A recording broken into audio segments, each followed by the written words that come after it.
দার্শনিক নৌকায় চড়ে নদী পার হচ্ছে। এমন সময় সে নৌকার মাঝিকে বলল, ভাই তুমি কি ভূগোল চেনো? তখন মাঝি বলল, জনাব, এই ভূগোল হইল ধনী মানুষের খাবার, আমরা হইলাম গরিব মানুষ। ভূগোলের মতো এত দামি জিনিস খাওয়া তো দূরের কথা, জীবনে ভূগোল চোখেও দেখি নাই। মাঝির এই কথা শুনে সেই দার্শনিক বলল, বেটা বেকুব, ভূগোল কি খায় নাকি? তুমি এখনো ভূগোল চেনো না? তোমার তো জীবনের 6 আনাই শেষ।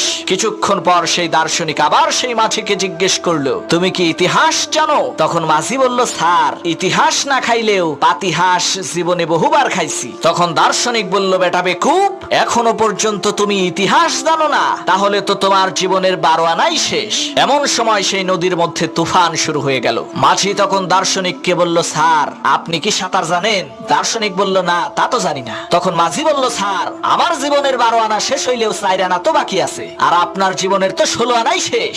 সাঁতার জানেন না? এইবার পানির মধ্যে ডুবে মরেন, আমি গেলাম।